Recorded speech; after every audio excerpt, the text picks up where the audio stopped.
Robert Smith is an insurance agent who works for an African-American insurance company. On the 13th of February, a Friday, Robert Smith goes on top of the Mercy Hospital roof with blue silk wings and promises that he will fly across Lake Superior. As a crowd is gathered around Not Doctor Street, a woman is singing a song, and Robert Smith falls off the hospital and dies.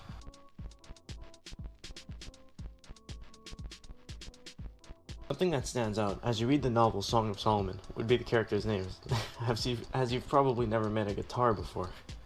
But upon closer inspection, 3 names have canonical origins and aren't just placed there for show, those being Milkman, the surname Dead, and Guitar, the latter getting his name because he really wanted a guitar when he was little, and that's about it. However, a lot of characters have names that show the roles they play in the novel. Once again, Guitar goes through the development in which he wants to have a purpose, and finds it in the 7 Days, an African-American group that sought to avenge every black murder with a white one.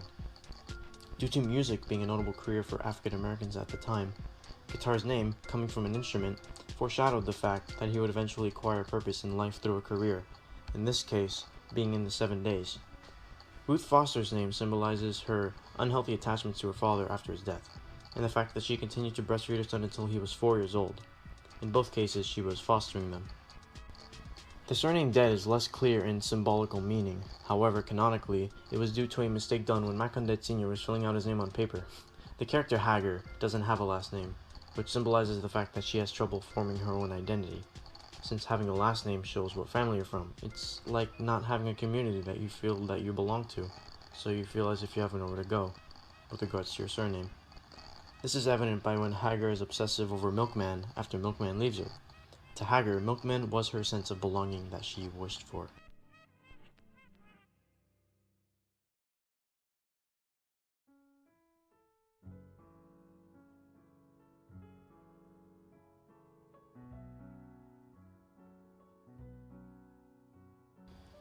Macon Dead Jr. was very bitter towards everyone in the novel. However, I felt that he viewed Milkman in a different light than everyone else in the family.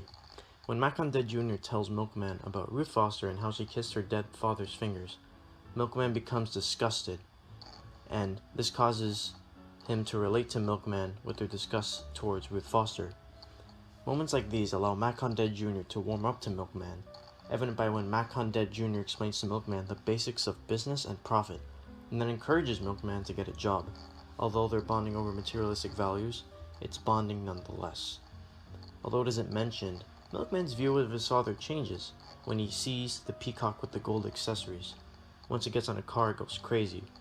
This tells Milkman that money ultimately weighs you down, and that you'll go crazy with it.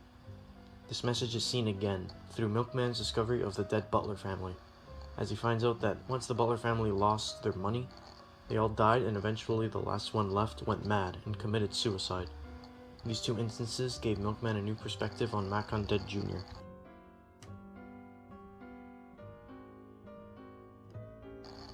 On the other side of the spectrum, you have Lena, who views Milkman as a nuisance. This is evident by when Milkman comes home drunk, and Lena accuses Milkman of peeing on everything in the house. She uses this occasion to explain to Milkman that he ruined her life because he peed on her dress once, and that Milkman was spoon-fed his whole life since his sisters and mother took care of everything, such as the laundry and the bed. And in return, Milkman metaphorically pees on them. Lena also tells Milkman about the maple tree that was planted the day when Milkman peed on her dress. She explains that the tree is symbolic of the consequences that Milkman's actions has, as it's there to remind Milkman of his poor treatment towards his family. However, I feel the tree goes even further than that, as it represents nearly everything Milkman regrets in his life. For example, when he was breastfed by Foster until he was 4, the callback is made because Lena mentions that Milkman was spoon-fed metaphorically. However, in this case, he was also spoon-fed literally by Ruth Foster.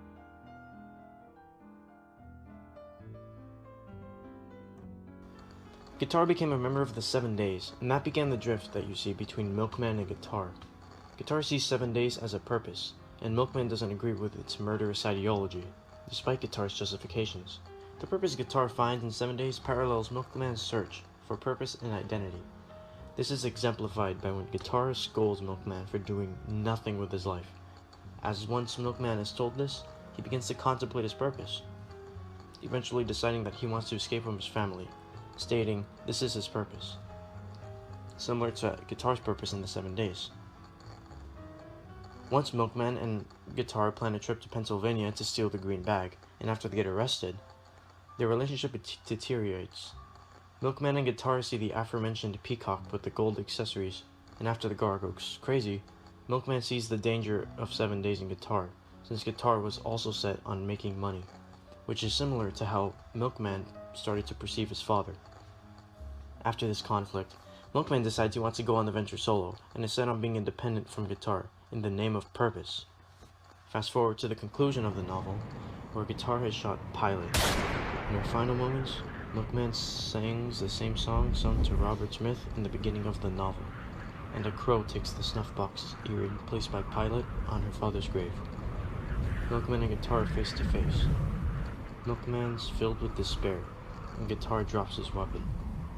Milkman leaps forward towards Guitar, jumping off of Solomon's Leap, and the novel says, "For now, he knew what Shalimar knew. If you surrender to the air, you could ride it."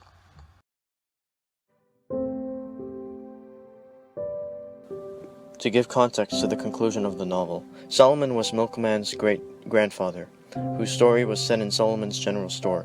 What happened was that Solomon left his wife, Rena, and her kids to fly to Africa. So the title Song of Solomon makes sense now. It's about the story of how others learn to fly, if they even do in the first place. We see Macon Dead Jr., whose surname had him dead before he could even fly. Guitar and the Butler family being unable to fly, as seen through the peacock, who's grounded by its golden accessories. We see Hagar being unable to fly due to the weight that Milkman's abandonment had on her. We see Macon Dead Sr. being unable to fly, with the crow taking his snuff box away from the grave. We see Pilot being unable to fly due to Milkman singing. We see Robert Smith being able to fly due to the same song sung by the woman and his blue silk wings. And lastly, we see Milkman, who didn't even know he had wings to begin with, eventually found them, and through his journey, learned how to use them, by jumping off of Solomon's Leap and surrendering to the air. Milkman has made sense of flying.